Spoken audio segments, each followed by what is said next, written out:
Hey guys, M.A.D.D.Y, and welcome to the new season of Go! My favorite sports team! God, I miss saying that. And I'm sorry I didn't do this yesterday. I had a lot of stuff with work and I have to get ready for school tomorrow.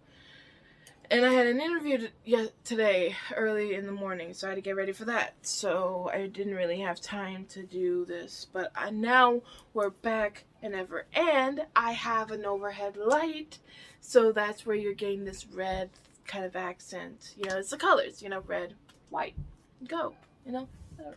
So, with that being said, let's not waste any time. I didn't look at anything about the episode. I think there's a new episode out. So we're gonna knit. I got new yarn. It finally came in, and I did some things in the Knives Out video. Not Knives Out, on the Glass Onion video. If you haven't seen that, go check it out. Fully passions on my Patreon. But I did some work on the shoulder, and we're going the underarm, like this part of the seam, and we've done it on both sides. Messed up a little bit, but we're good. And now we're just doing the middle part, which is the back. So with that all being said, without all the mumble jumble things to be done, and we have our knitting stuff prepared, let's listen, if there is, to a new episode of Go! My favorite sports team. Alexa, play the new podcast episode of Go! My favorite sports team. Hitting Go, my favorite sports team from Amazon Music. Here's Season 2, Episode 1, Snowboarding Primer. Snowboarding. Ooh.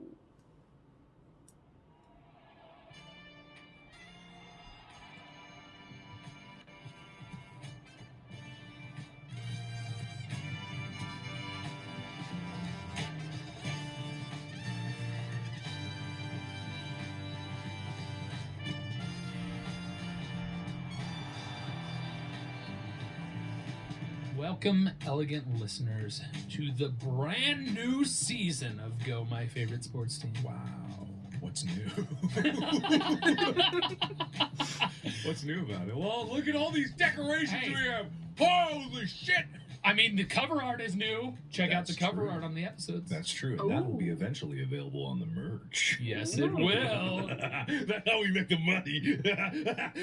Anyway, I'm Mark. Hi. I am the guy that knows marginally more about sports than I did in Season 1. And I owe all of my knowledge to the man sitting across from me, known as Tyler. Yes, that is me, the one with the master's degree, the one that has been the brain of the operations to educate and inform you and Mark about the world of sport. Yeah, what does that make me? You're the heart, the soul. The heart and soul of the operation? Yeah. That's pretty cool. I was going to say you're like the dick of the operation.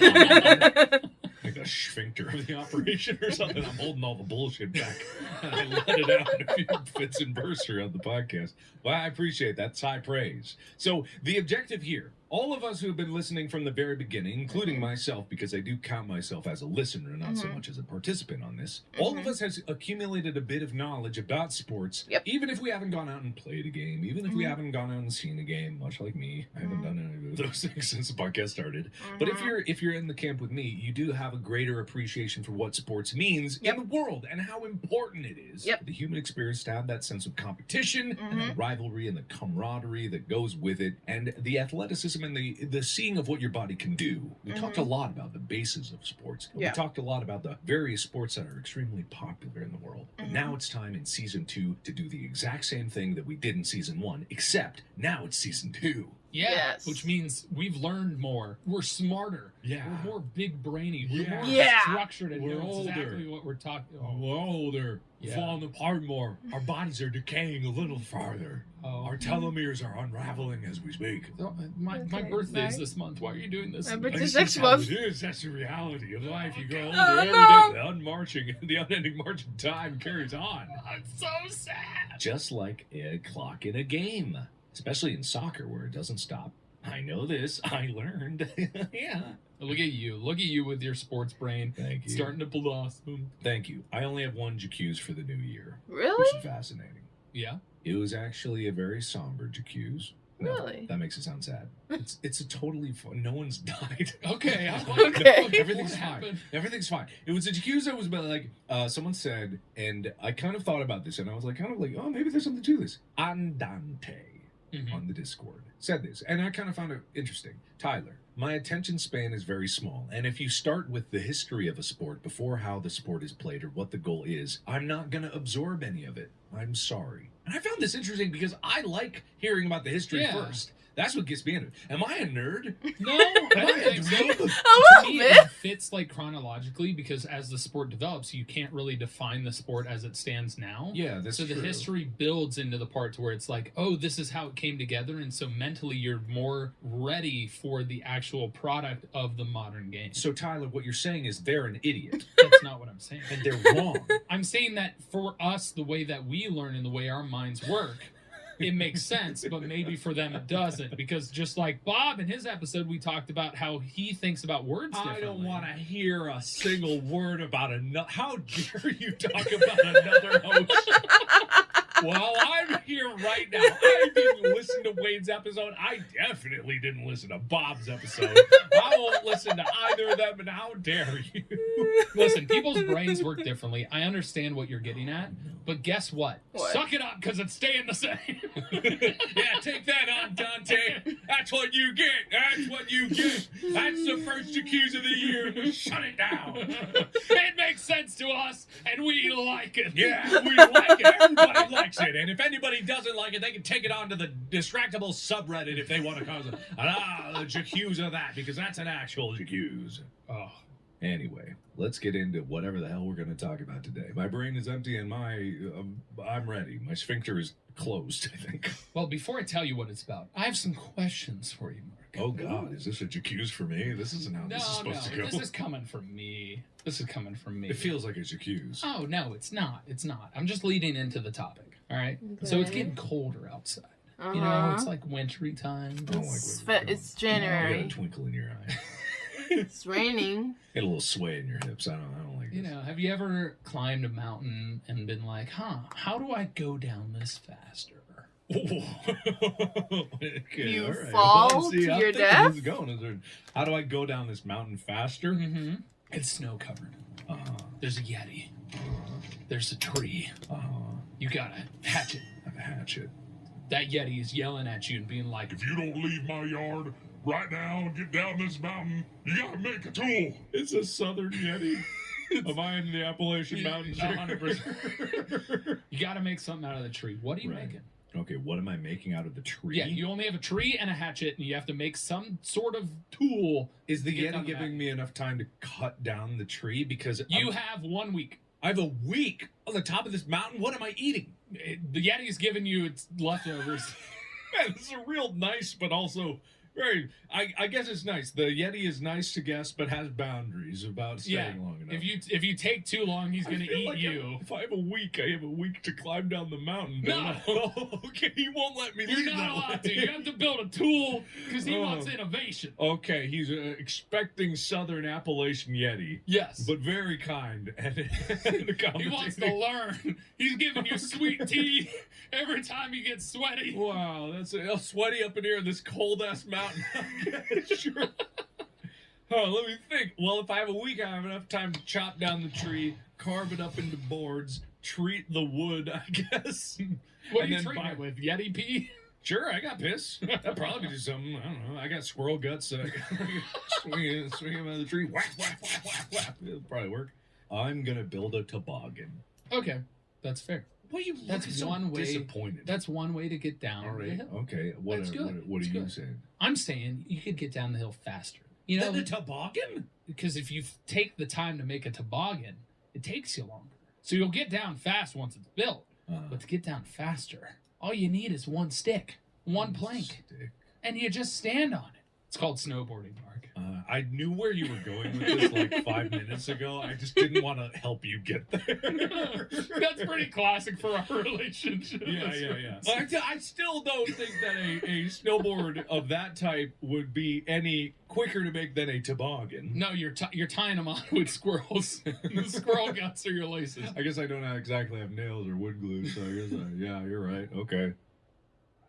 This episode of Go is sponsored by Mint Mobile. Tyler, why have you not been answering my calls? What do you mean? I haven't gotten any calls. You What do you haven't mean? called me. No, I've called you at least, let me check, 89 times in the past 36 hours, and you haven't answered. I thought you were dead. Oh, the last 36 hours. Yeah, I couldn't afford to pay for the last 36 hours, so I just didn't have anything. Well, it's a bit of a surprise that you're here, but I want to tell you about Mint Mobile. That sounds like it's like gum. No, it's not gum.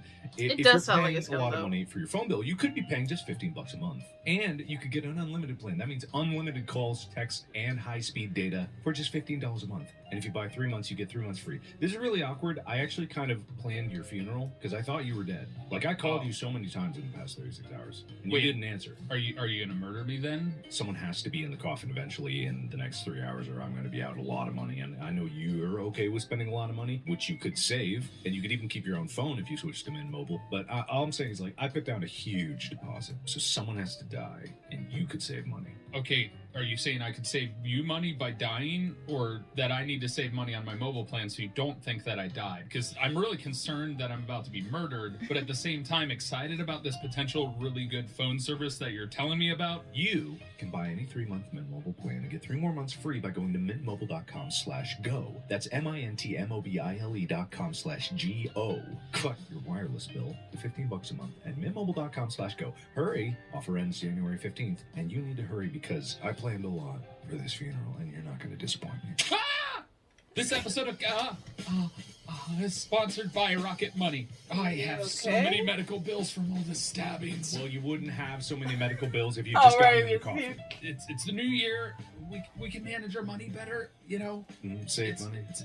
Save money with Rocket Money. Rocket money. We're going to put our money in a rocket and blast it off into space. No, that would not save money. Rocket Money, formerly known as Truebill, is a personal finance app that finds and cancels your unwanted subscriptions, monitors all of that spending so you don't, pay for a funeral when somebody's still alive, and helps you lower your bills. You can see it all in one place. Completely outside the bit, I totally forgot I do need to sign up for this. I have so many subscriptions that I don't do it. And a funeral bill, you cheap bastard. Why? All right, fine. What else can I do? It's got to be difficult, right? It's got to be an arduous process. It's got to be a whole bunch of crap that I need to do. And I don't have time for this. No. They can quickly and easily identify your subscriptions for you so you can stop paying for the ones you don't want. All the ones that you don't want, you press cancel, and Rocket Money will cancel it for you. There is no way I just press one button and it cancels my subscriptions. Listen, over 3 million people have used it. I'm pretty sure they've figured this out, and it's to a science. Well, I mean, I don't know. I love throwing away my money. If you want to throw away your money, you can literally put it in a rocket ship and shoot it into space if you really want it. This sounds like a pretty good idea to me. Stop throwing your money away, Mark. Cancel unwanted subscriptions and manage your expenses the easy way by going to rocketmoney.com/GoTeam. That's ROCKETMONEY.com/GOTEAM. rocketmoney.com/GoTeam. So, have you ever skied or snowboarded before? I've skied, No. yes. How'd that go? Not great. And especially not great for my brother, but we had Perfect North, I believe. I've gone to occasionally. Perfect North, yeah. Yeah, but haven't we gone at the same time every once in a while? I don't know if we have. Like there was ski club. I was think it never like- part of ski club. Never mind then. Screw you. Okay. But I was with the cool kids or something. Like Listen, that. I learned to ski when I was 3. So God, you want to hear a sad story about in going to Perfect North? You know that what is his name? The exchange student that stayed with at my house. Fuck, what was his name? I don't remember. He was from Germany or something like that. Yeah. He never talked to me. He was the one who wrestled, right? Maybe. Yeah. Yeah. See, I don't remember. See, he stayed in my can't remember house, his name. and I never talked to him because my brother went to Germany and he stayed here as an exchange student, and he was like the cool kid. All the girls in our school thought he was so cute, and then Well, he was really tall. yes, he was tall, he was cute, whatever. And then at first, he was friendly to me, and then he was realized that I was the nerd in school. Which I wasn't even the biggest nerd, but for some reason, wherever I went and he was there to see it, I was the biggest nerd. I was with my bracelet, glass, pushing up a glass with my trumpet case, going hey, what's going on? And then I went to Perfect North, and I remembered he was there too. He didn't go at the same time, but he just so happened to be there, and I went hey, like I do, and he looked at me. and then averted his eyes. I felt that in my soul. I felt that. I was like, oh God. I felt so rejected at that moment. Was that your affirmation of like, I am the biggest nerd? Yes, exactly. That was it. That was the time when I was like, no. I thought you could bring me out of this hole. I thought you could help me. And then, but it was this weird thing because I don't remember anything after that because he literally stayed at the house. And I was like, I never talked to the guy. I remember him because we wrestled and me and him actually got along. But I remember he decided to approach me one day and be like, Tyler, did you know what your last name means?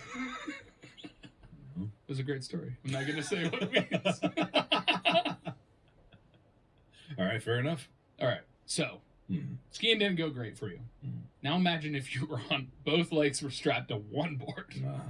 Yeah, I never got to try snowboarding, Do you feel like you'd do better than skiing with boarding or no? I feel like I would feel cooler. I don't know if it'd be easier, but I have no idea. They're just different skills. Do you think you could do it, especially now with your electronic unicycle? Oh my God, I'm incredible at everything. I could definitely do it. Yeah, if you really wanted to. If I wanted to do it, I could do anything. I'm just incredible. Now, what about launching in the air and doing sick flips and spins? I do that every morning. I don't know what you're talking about. Yeah, man, of course. Well, before we get into the snowboarding primer, here's some fun and interesting facts about snowboarding. Okay. Snowboarding was initially referred to as snurfing. Snurfing? No. Yes. Yes. Snow surfing. Snow surfing. Snurfing. I'm glad they changed that name because really that would be the dweeb sport if that was still called snurfing.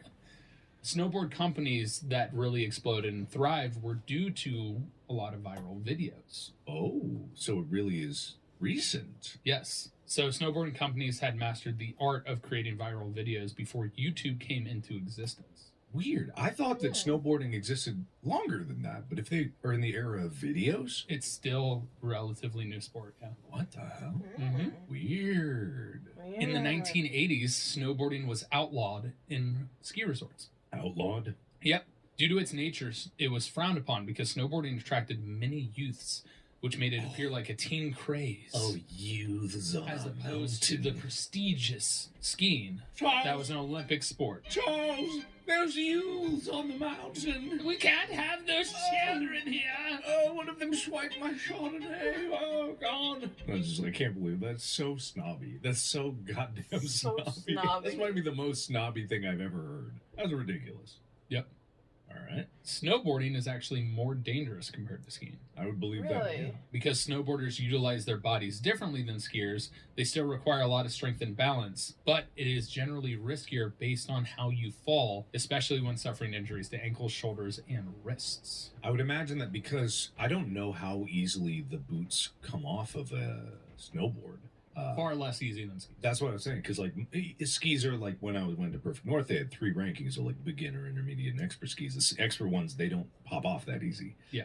The beginner ones will fly off because you took know. a turn too fast. Yeah, exactly. Yeah, that happened a lot to me. Oh God, those are the worst wrecks. Yeah, did I ever tell you about the one time that I wrecked? I was going down. It was the whatever trail was just to the right of the center trail. It's like a blue whatever. I don't know. Yeah. The center trail was a black diamond. And I went down, and there's one little hill, and then there's a right path around it that goes fast, and I went around the right path, and I didn't know how to slow down at the time, and I just kept going, and I was going faster, and I was like, whoa, God, I don't know what I'm doing. What happened to me?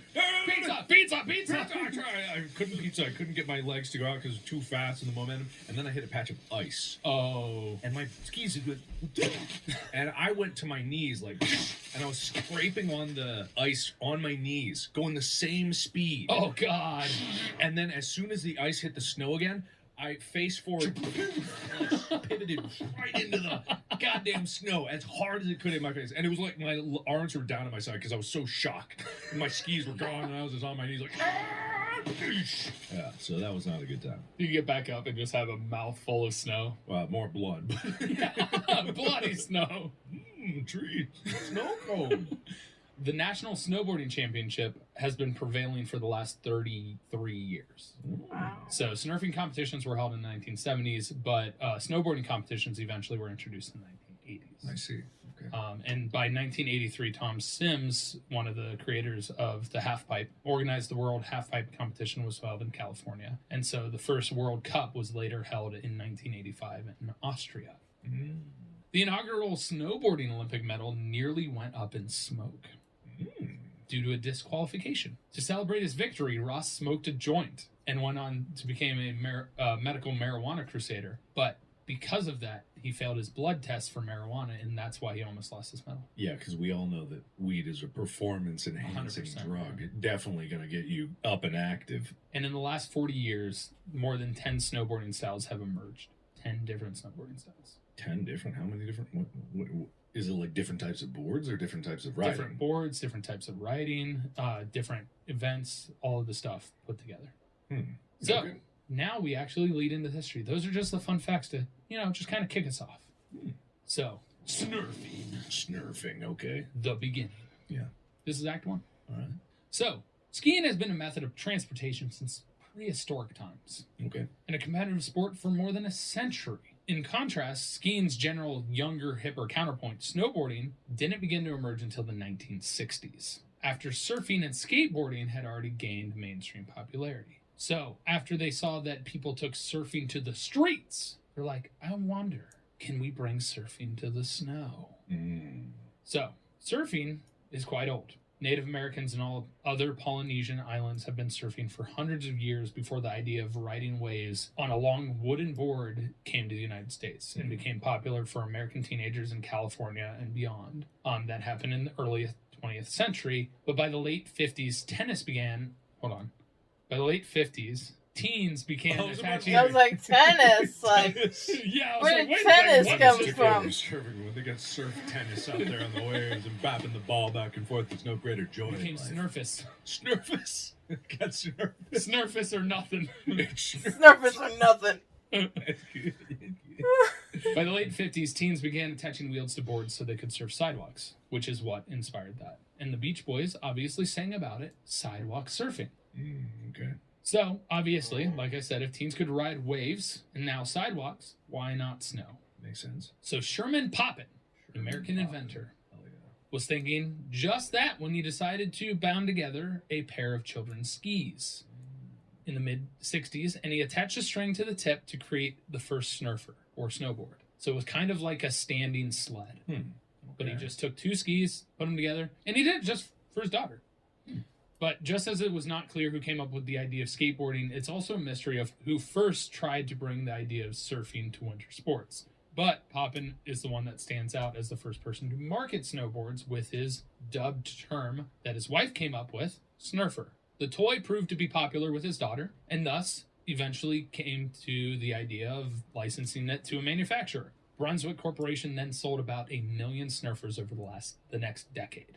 And in 1966 alone, over 500,000 were sold. Damn. That's a lot. Yeah, this is before major internet. That's a sudden explosion in number of toys. Yeah. Like if you started a business and you sold 500,000 of something, that's a really successful business. I can't imagine selling 500,000 of anything. Yeah, I know, right? What could we make? Buy our merch. That was the most intimidating pitch I've ever heard. Buy our merch. You son of a bitch. You better. I'll find you. I'll make you buy our merch. Twist my arm. Store.gmfsd.com.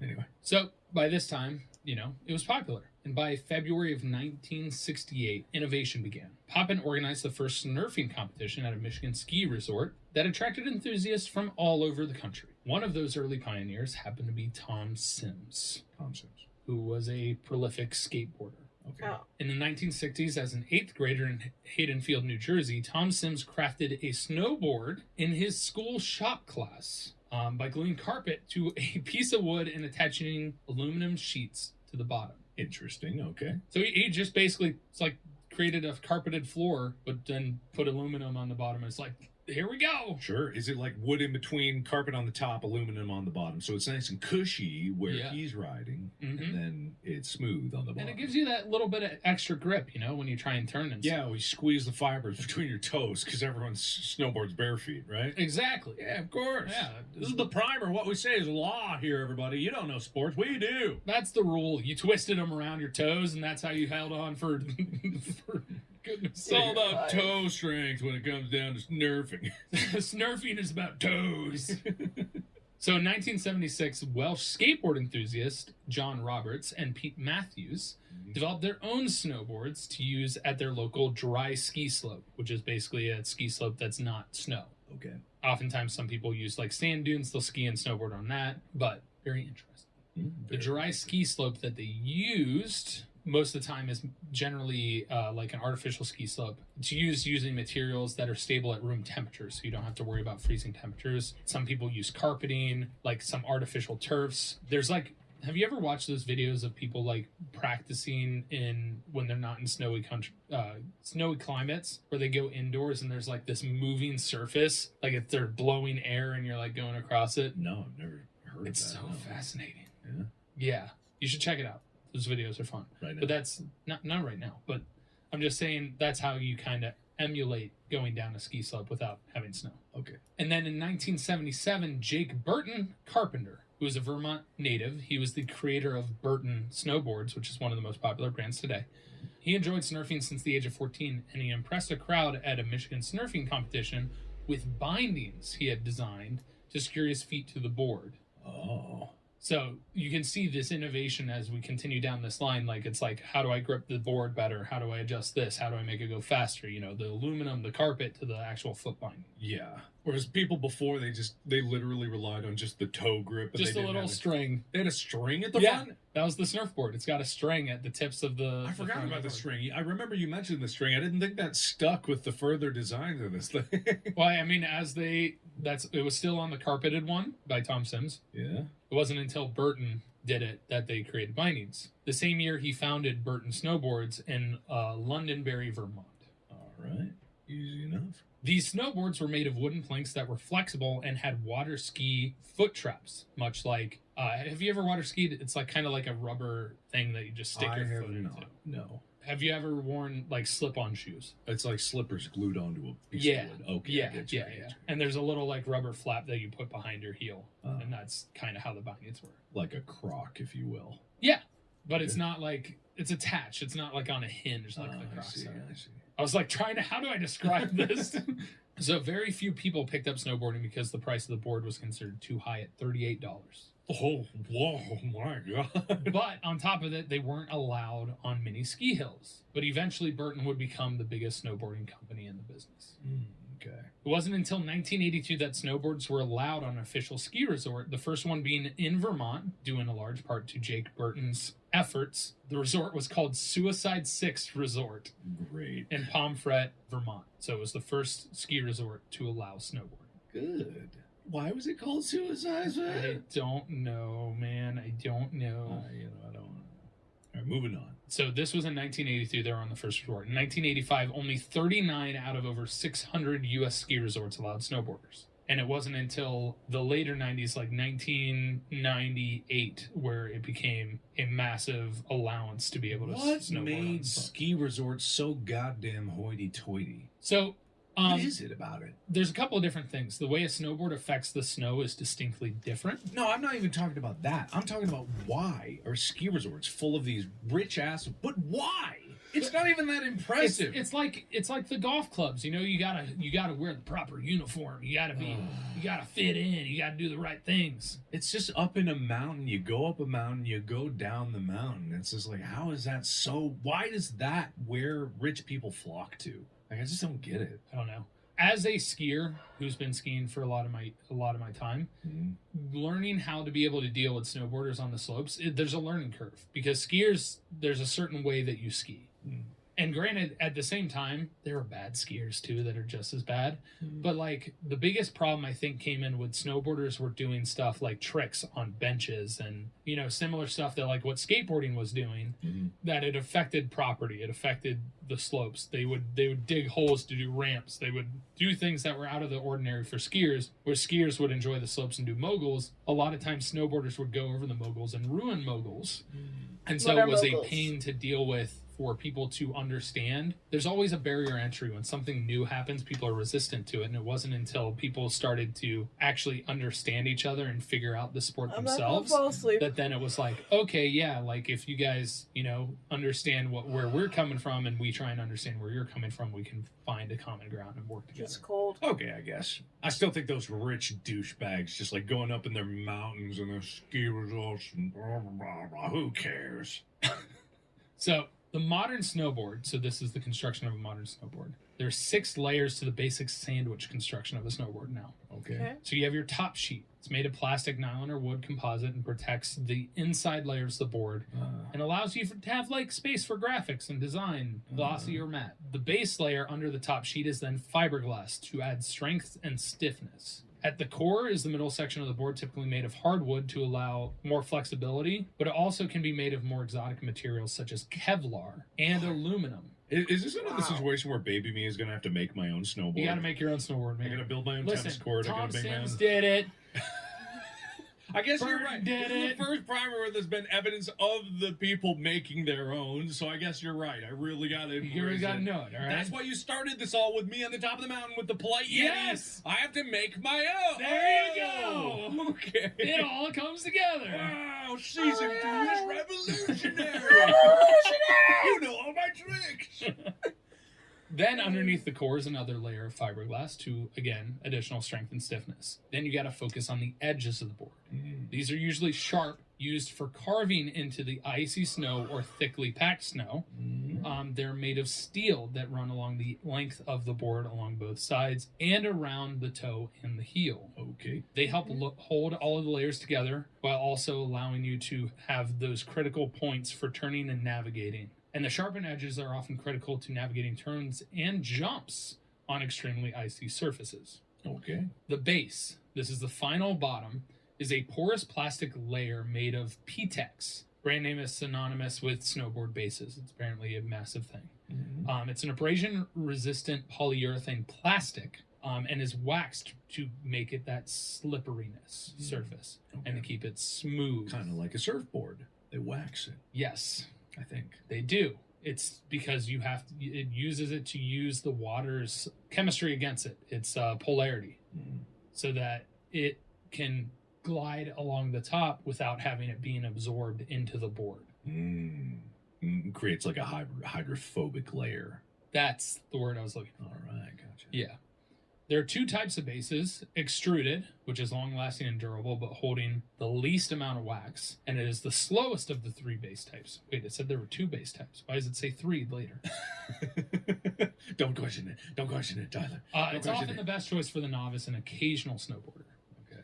And sintered, which is your porous base that absorbs wax well and is faster than the extruded base, but more expensive to repair, so if damages happen. So a lot of the professionals will use the sintered one.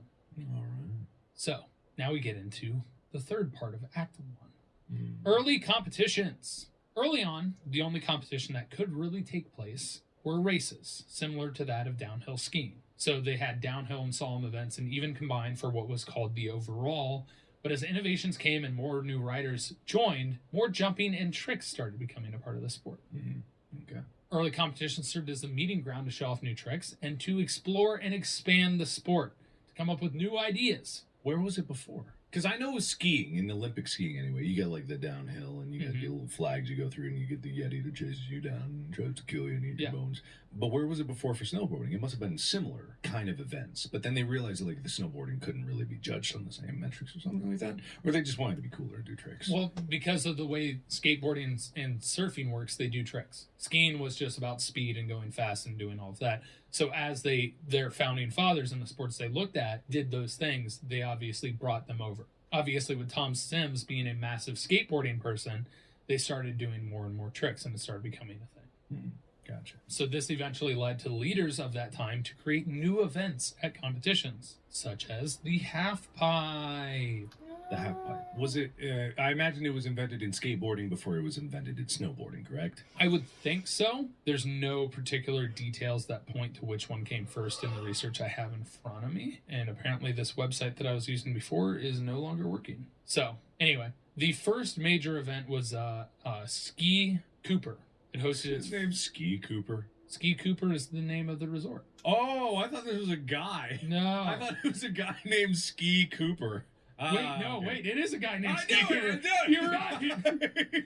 After Ski Cooper hosted snowboarding's first competition in 1981, the King of the Mountain contest was held in April at Berthoon Pass for the following 2 years. Additionally, the original competition spawned even more events throughout the country. By 1982, the USA National Snowboard Race was held near Woodstock in Vermont at Suicide 6. The race, organized by Graves, was won by Burton's first team with rider Doug Booten. Doug Booten and Ski Cooper. Ski Cooper. Ski Johnson. With Snurfman we'll cut all this out. I can't. Don't. Make it look like 1983, Boothound Pass features the Sims Challenge. Anyone who could beat Tom Sims through the Solemn Gates would win a free Sims snowboard, but no one was able to beat Sims at the Solemn. Events at the competition in 1983 included Solemn Freestyle and Expression, which is the first time they were doing tricks. Sims decided to open the first World Snowboarding Championships in 1983 at Soda Springs Ski Bowl in California, and this was the first ever snowboard halfpipe contest. However, the event was controversial, and Burton's team threatened to boycott the competition because they felt that the halfpipe riding had nothing to do with snowboarding, even though now Burton boards are synonymous with some of the World Championship halfpipe competitors. And that is way be. You complain about something you're known for forever. Yep, and halfpipe is now and henceforth often considered the most popular snowboarding event. 1984, the Pass hosts the contest again and an invitational along with video replays and awards ceremony for freestyle, expression, and halfpipe events. And that's when they began allowing snowboarders at the ski area, even not during such events.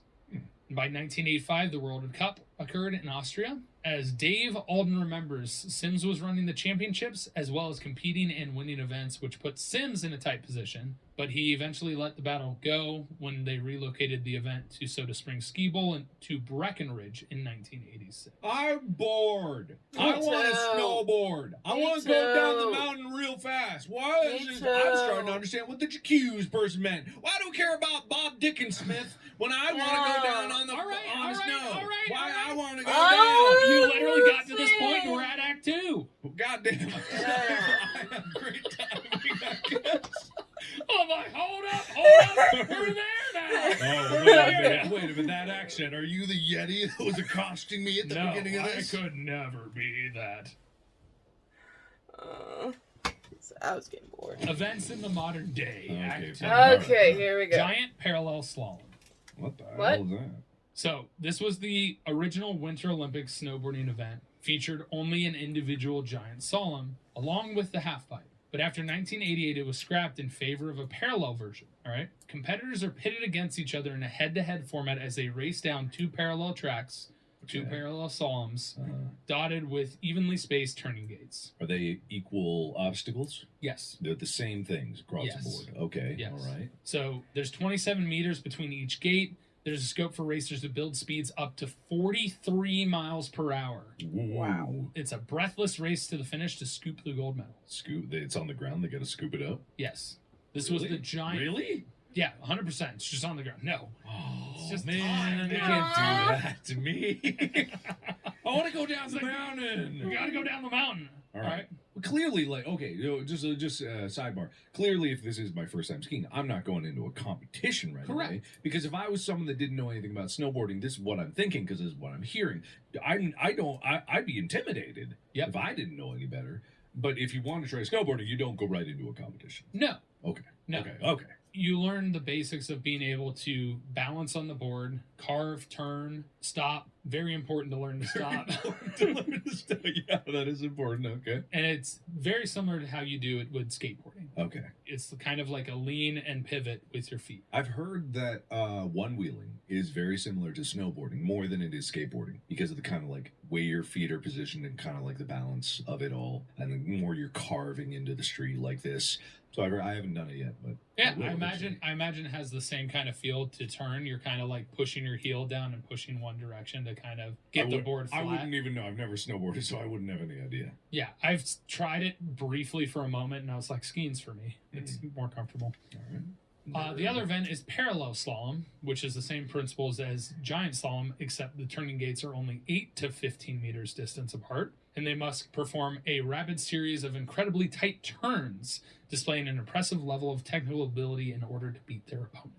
Again, still side by side, same tracks racing each other. This feels like it was written by the snooty guy in the cabin in there, because I can't imagine any single, like Shaun White, I couldn't imagine he wrote something like this to describe how he was snowboarding down the mountain. Like it was 8 meters, what was it, 8 meters and 8 to 15 meters between the gates. You got to go through the gates. It's got to be it's a heart-stopping race to the finish where you got to scoop the gold medal. Very important. you know Shaun White, he talks like that, yeah. We haven't even gotten to Shaun White's type of competition. All right, okay.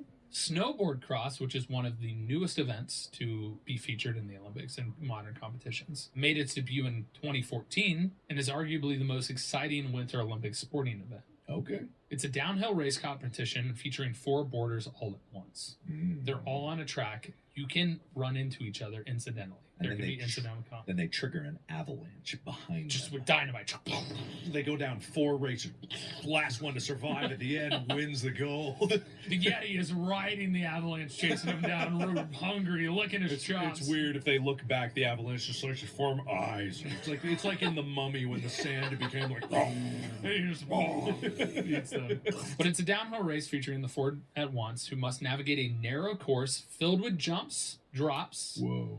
and cambered turns and other obstacles designed to put the competitors' technical abilities to the test. That does sound rad as hell. Yeah. That sounds super cool. Yeah, and so one of the key things in it is you don't want to take a jump too high because you lose momentum. So there's like absorbing of the hills that goes into it. It's really, really fun to watch. Okay. We haven't talked about roller derby yet, but it reminds me of roller derby, but less like violent. How do they film it? Do they have snowboards cameramen like alongside the tracks just doing the same thing as fast as they can? I imagine before they had, usually they do the cables like we talked about in football and soccer. Oh, yeah. But I imagine early on they just skied alongside. Probably. Because, how else would you do it? Have you seen the Olympic, the track videographers, the cameramen for track? No. They are running alongside the sprinters. There's no way. Yes. That's a joke. Yes. No, No, look it is up. that real? That's real. No, there's Look it no up. way Yes, it they're is. not running. They're running. Yes. How would they run as fast? They can't.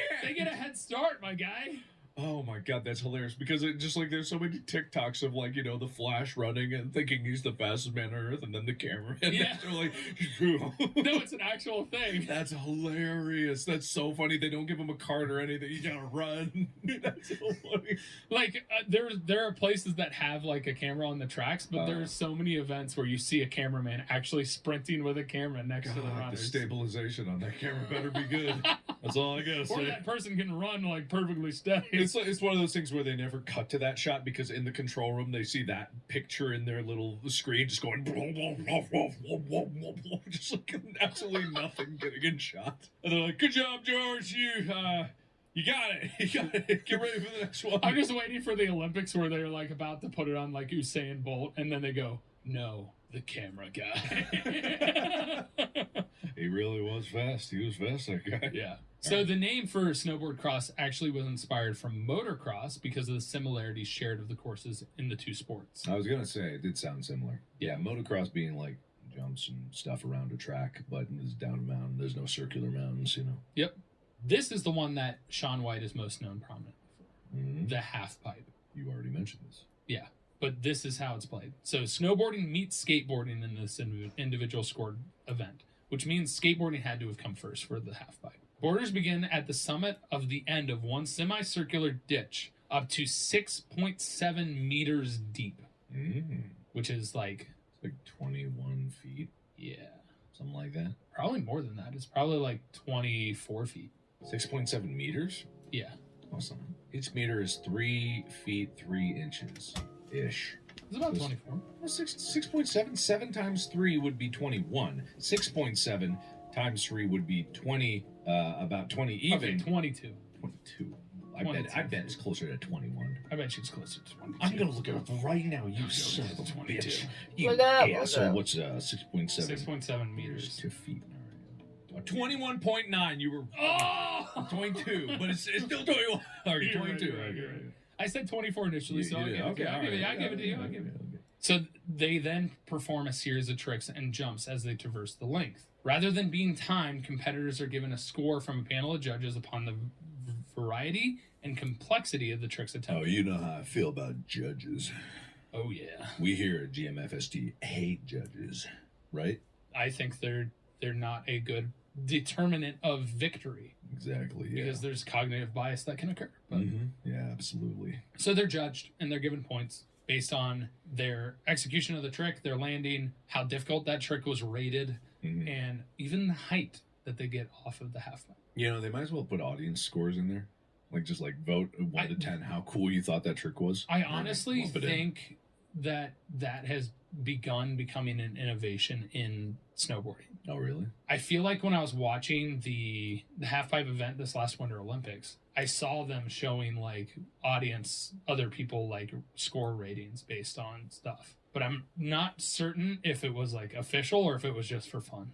Okay. Next comes slopestyle, which is another event making only had its second outing at the Winter Olympics this past year. Slopestyle is one of the freestyle disciplines and sees athletes navigating a downhill course dotted with jumps, rails, and other features that they can do tricks on. Competitors are judged on the difficulty of the tricks they attempt, how wide they pull them off, and the height they reach on their jumps. Again, this is rooted similarly in skateboarding and actually BMX, and recently has become a massive Olympic snowboarding roster because there's some strategy involved. They have to pick what trick they're going to do. They have to pick what obstacle they're going to use and the path that they take to get to the bottom of the hill, because you only have like 3 different things you can choose from at each layer of the hill. Yeah.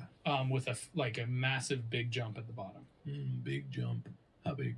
Pretty big, you know. What do you mean pretty big? Couple houses. You're the one with the masters. A couple houses. What house? Houses vary to what? Like a 2-story house. It's probably about that tall. A couple of those? Yeah, just wide, Oh my not God. stacked on This each is the other. most unscientific measurement I've ever heard. I didn't. It's not measured on here, okay? All right, fair enough. The last event that I have here is called Big Air, Big air. where they slide down a 49-meter tall ramp. This sounds So like it curls ski up jump. at the end. It launches them basically straight in the sky. What? Yeah, it's not ski jump. It's like maximum height. It's super curved. They just go up? Do they come down? They come down. They land on a slope, but it's nearly vertical. They don't get sent fully vertical. But I'm it's looking at a massive. video right now. They're going down, down. There's a ramp. Here's a ramp, and that's so not vertical. That's not what you. That looks very much like ski jump. I don't know what you were just talking about. You said it was going straight up. It clearly went out and he did flippy flips. Okay, It was pretty hold on. cool. Don't get me wrong. It was very cool. There is a cameraman on skis. There's a cameraman on skis. Yes. No, this looks more vertical than what What? Look ski jump is. No, it's not. Look, it's not. Look at what I'm seeing. When you're looking from the bottom. No, look at this here. That's not vertical at all. That's a ski jump. Okay, right that's there. that's more than 45 degrees. That's closer to What is? vertical. I don't even know what ski jump angle is, so maybe I'm mistaken about that. But I'm more excited. Ski jump's about distance. This is about height. Okay, I'm more excited about the fact that there is a cameraman on skis. Like that just really That's fair. that makes me very excited. So they get launched in the air. They do as many insane tricks as they possibly can while they're in the air. And it's all about that one jump, the one big spectacular stunt. And so they're scored on the difficulty of the trick, execution, amplitude, how high they get. Amplitude, altitude, Amplitude. amplitude. Amplitude. This is about the height of the jump, about going as high as possible. It isn't always the best play. So amplitude is designated. You got to try and find that sweet spot. Oh, the sweet spot. And then the landing. Obviously landing with control and smoothness. Of course, can't have not that. That's Act 2. Major events. There are a bunch of other different styles of snowboarding as well. But now we get into the tricks. And this is where I get to send you the link The link. Okay, I get So you the get link. to look at videos. Right, okay. So this is baby me getting inspired to do snowboarding. This is what my parents have assigned for me to do. This is my calling in life. And it all starts from this video I'm being sent right here. Yes. This is the entire primer. Oh, You got to man. scroll all the way down to the bottom. Oh, boring. Listen, Yeah, oh it's my God. Oh. So hard, man. Just as its American inventor German Poppin was thinking just that So when he scroll bound down. together a set of children's skis. All right, how far? It's down at the V. It says tricks. Okay, how to ollie on a snowboard? Okay, Can you? so tricks. The most simple tricks consist of frontside and backside rotations. Backside tricks are usually the reverse iterations of the frontside trick. So the first thing you learn on a snowboard, if you're getting into tricks, after you get to the point of you can control, you can balance, you can carve, you can control your trajectory, is learning how to jump. And jumping requires an understanding of pressing and balance to get good air. You have to press, back, and launch. Okay. Describe what you're seeing.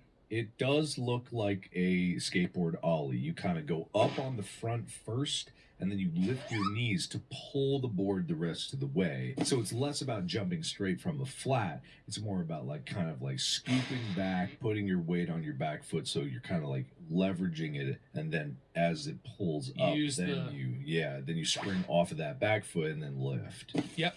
Okay. You use the springiness of the board to be able to help you elevate to greater heights. I see. Now we get into the 180. The 180, okay. This is where you rotate 180 degrees. Oh, no. So you go from right foot forward or left foot forward to the opposite foot forward. Okay, this is good. So the front side 180, you rotate towards your front side. So if you're looking at the person from the top, and the direction they're going downhill is the direction it is 12 o'clock. You're rotating counterclockwise. Okay, you're doing a footy shifty. You go shifty foot forward and shifty foot backwards. Correct. As easy as that. Now the backside is the opposite direction. So you're going clockwise if you're viewing from the top again. And it's slightly more difficult than the front side because you have to press a little bit differently. And the way you twist your body is a little harder. Okay. For some people. I honestly think a backside's easier for me, but I wouldn't know either way. You should publish this. This is you should put this on the Discord. I do. I post the links for the tricks and stuff at the end when the primer posts over on the Reddit. It gets put on the Reddit. Good. The old subreddit. So if you guys want to know basic snowboarding tricks, definitely watch these. They are very informative. Yep. Next, we get into the indie grab. These are collectively getting more difficult. The front side indie grab is you're jumping and grabbing the front side of your board midair. All it is grabbing the board. It's just called an indie grab. It becomes a melon grab when you grab backwards, like you lean back and grab towards your butt. So. I see. So literally what I'm seeing is they do the ollie off of a ramp here, and then they bend down, probably not tilting forward because it would throw you off balance. You bend with your knees, go straight down, grab the front or grab the back, and you look super cool. Yep, and you can add rotations to that to make it an indie grab 360 or a melon 360 or however many times you spin. Remember, indie is the front because Indiana Jones was always thinking forward. Melon is back because you're shitting a melon. Easy as that. Easy explanation. Easy. Now the shifty is interesting because you're switching directions midair. So you jump, turn your board 90 degrees midair, and then shift it back the same direction it was. So you're just not rotating. You're doing a ratchet, kind of like you're going left, and then you're coming back to straight. Yes. You're not turning your body in any way. You're just going. Yes. Okay. So there's a front side where you move towards your front, and a back side where you move towards your back. Now the 360 is easily explained. You just spin 360 degrees around. Easy. Front flip and back flip. Obvious. But when you think about it, do you think they cartwheel? Because they don't. You flip forward. You flip straight over? Yeah. So when you do a front flip, you go off the ramp and you flip this way. Oh, okay. So imagine there's a hot dog flying through the air. Instead of flipping end over end, everybody, picture that hot dog in your head. It's just spiraling along its axis. So imagine now you put a man on the hot dog, and then it's spinning around his axis. That guy goes zoom, zoom. Yeah, it's called like an air cartwheel Why didn't or something. I say a football? I don't know, dude. I don't know like a spirals. Hot dog works. Man. Hot dog works. Hot dog's good. Hot dog got it good in my head. Yeah, so you launch off and then you flip backwards or forwards for front or back flip. Now the cork. This is considered the hardest, one of the hardest tricks that came out. Okay. It's constantly being used. Becomes a triple cork 1440 is one of the most difficult tricks that's used out there. So it's an off-axis rotation. You're not rotating like you would in a flip, and you're not rotating like you would in kind of like a cartwheel fashion. It's like weirdly in between. And it involves grabbing the board as well, and you add spins to increase the difficulty. So like a triple cork 1440 is 4 full rotations and 3 off-axis flips. And you're watching I'm watching a Yumu Hirano landing the first triple cork in an Olympic half pipe ever. Pretty cool, I think. Insane, right? The amount of flips and It looked nuts. I don't have any metric of comparison, but it looked pretty crazy. Shaun White had a major injury attempting the triple cork that sidelined him for an entire year. All right. Why? I'm pulling it up right now. So he went straight to the hospital. Let me see what his injury was. I forget. Oh, it was it was on his birthday. He under-rotated on a double flip that sent him to the hospital. The biggest scare ever. He saw blood in his urine after tests all came back looking good. He was released from home. So he damaged his kidneys. Good God. You know all about that. I know a lot about that. Yeah. He landed like on the edge of the half pipe. It was Ooh. It was an ugly crash. Yee. And so the triple cork was a long time, eluded him his entire career until he attempted it while training for the 2014 Olympics. That's how he injured his back. It was a major back injury. Some people thought he would never be able to come back to the sport again, and he fought back and came back. Well, good for him. Now for the trick that Shaun White invented himself. As he describes it, it combines 3.5 twists and 2 flips, and it is called the double McTwist 1260. Because of the danger in creating this trick, White practiced using huge pits of foam, in which he still injured himself in. He contorted his ankle at one point, working on developing this trick. Damn. You watching it? Yeah, I'm watching it. Yeah. So it's crazy that he just has access to this giant foam pit by this enormous half pipe at the bottom of this mountain here. But isn't it crazy? Because that foam pit is so much smaller than you would think. Is it? It looks huge. It looks massive. But in the videos that I watched, like the foam pit, like compared to Compared to the half pipe, sure. Yeah. It's like, but the half he has pipe to is land in that. Yeah, I mean he does. And if have you to land in too there. close to the edge, oh my god. Yeah, I see. Like the edges are made of metal, so if he hits his Yeah. back on that, it's not going to be good. The foam ain't going to do nothing for him. Why not just lay out foam on the ground? Yeah. But either way, I get it. The last trick that we have listed is called the YOLO flip. It's a cab frontside rotation while riding switch, or in the opposite of natural stance. It's like you're riding backwards and you do a double cork 1440. So it's still a cork, but so if you go up in the half pipe, you're facing right foot forward, and that's your dominant foot forward. Think about landing backside. So now your left foot is forward and you're looking backwards. And when you go up the half pipe, you do a double cork 1440. That's what's called a YOLO flip. All right. Well, baby me ain't going to get it, so I don't even understand how to do a cork. So I'm going to focus on just starting with an ollie and a grab. Yeah. But the craziest thing is snurfing has in fact come back today. It has become a massive popular thing again. Snurfing? Yep, snurfing. The actual snurf with the rope on the end of the stick. It has returned. Snurfing. All right, cool. Hell yeah. So Novak Snurfboard in 2006 started making what he liked to call the indestructible snurfboard, using space glass or polycarbonate. And so they don't last forever, and they're extremely flexible, and it's a new thing. It has returned, even though it has evolved to become snowboarding. Snurfing has made its triumphant return. All right, good for snurfing. Good for snurfers everywhere. Yes. Well, So that's snowboarding. that is snowboarding. I am informed. I now have the confidence to go out there on the mountain, except I don't know where to go. Go to a ski resort. You can rent a snowboard just like you can rent skis. You can rent boots. And the key thing is wear extra padding in your butt, because when you first learn how to snowboard, you will fall on your butt a lot. Because stopping requires you to turn and balance on the backside edge towards your heels. You think it's friendly to new snowboarders? Do you think there's a lot of communities that would welcome a lot of people out there?